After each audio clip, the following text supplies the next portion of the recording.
What is up guys? It's another day and another vlog.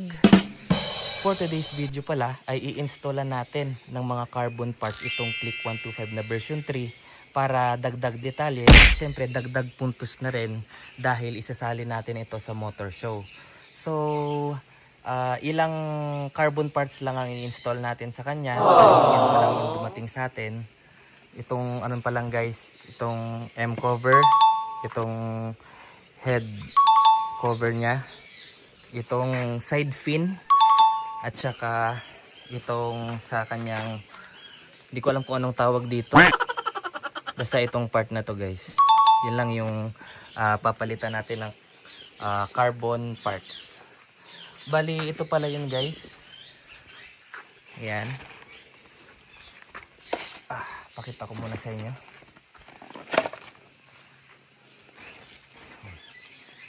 Bali, ang design sana na bibilhin natin ay yung spread toe na design. Kaso, ang hirap humanap ng spread toe ngayon. Nagkakaubusan. Kaya, dito na lang tayo sa twill carbon. Or T-wheel ba ang tawag dito. So, ito yun. Ito yung mga carbon parts na ikakabit natin. Original carbon ito guys. Hindi ito yung hydro dip or yung sticker lang. So i-DIY na lang natin to at umpisahan siguro natin dito sa dito. Bali sa pagbaklas pala nito guys, kailangan natin ng pambaklas na tools kagaya nito para hindi magasgasan yung ating cover. Bali, hindi tayo professional magbaklas pero nakapanood na rin naman tayo sa YouTube ng mga tutorial. So, i-fast forward na natin guys para di matagalan yung video. Para matanggal pala tong M cover na to, ay kailangan baklasin muna natin itong bolts dito. Itong dalawa na to. Magkabilaan siya guys. Sa atin kasi nakapagpalit na tayo ng mga CNC bolts. Pero ito ata ay screw type or star Allen ang kailangan. So, umpisahan na natin.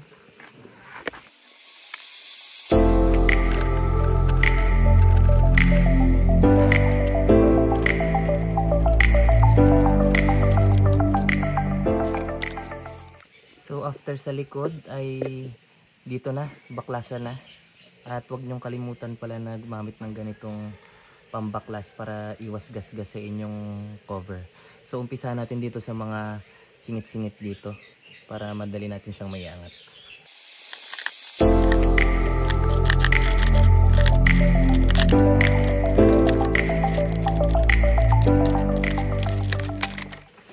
So yun, ganun lang kadali guys.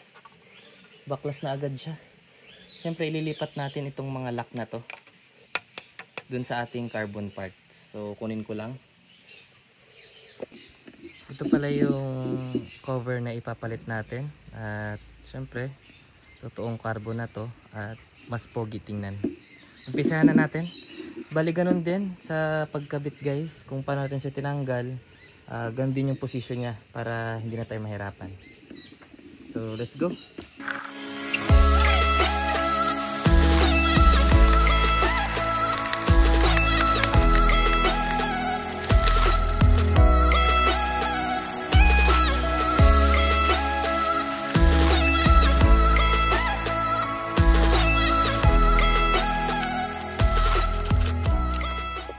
So nakabit na natin yung dito sa harap guys.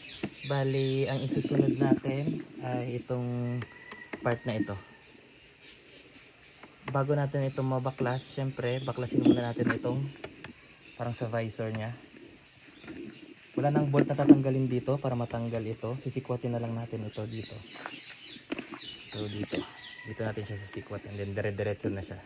Paangat lang yung paghila natin mamaya. Umpisahan na natin.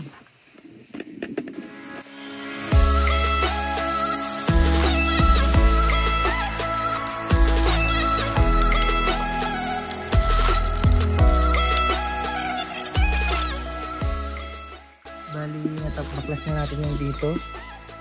Isunod na natin itong mga bolts na ito. para mabaklas na natin ito. Kailangan tanggalin itong dalawa, tapos ito guys, kung makikita yung bolt dito, syempre magkabilaan din yan.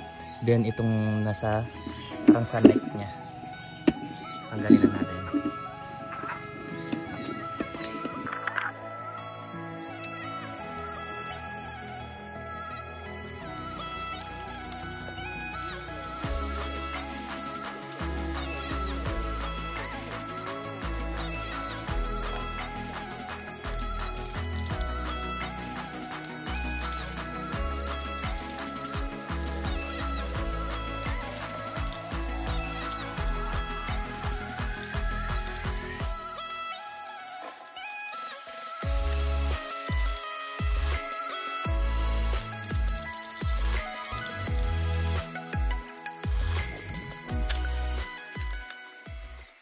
Nabaklas na natin guys. At syempre kailangan ilipat din natin ito, itong mga pang-lock na ito.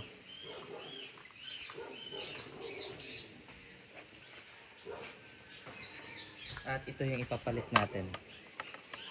Digit carbon na syempre, para mas pumogi pa. So i-install na natin.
Na-install na natin itong dito sa taas na part, at ang ganda.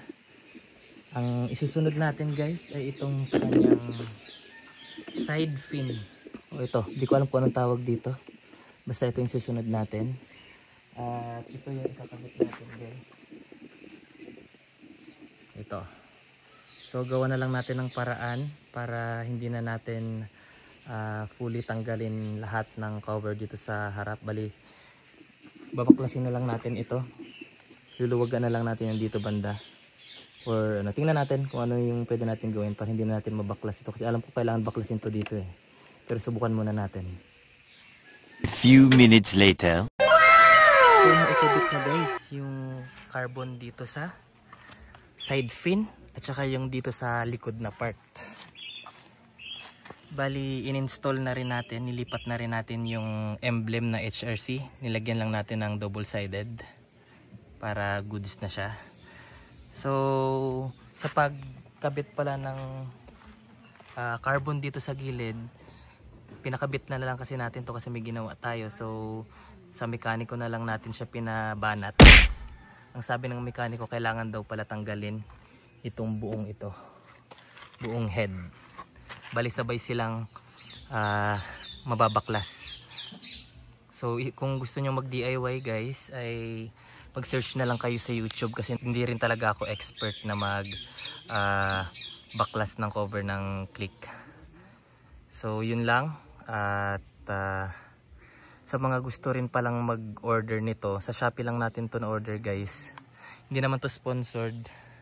I-search nyo lang ito, itong shop na to, at yan, medyo pricey lang siya pero maganda naman yung quality ng mga carbon nila.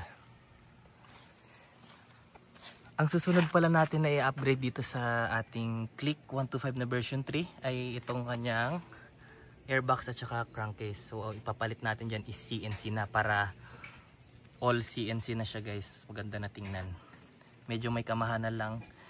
hintayin nyo lang guys yung vlog natin about doon at i-share ko rin sa iyo yung price niya at saka kung saan tayo makaka-order pag dumating na.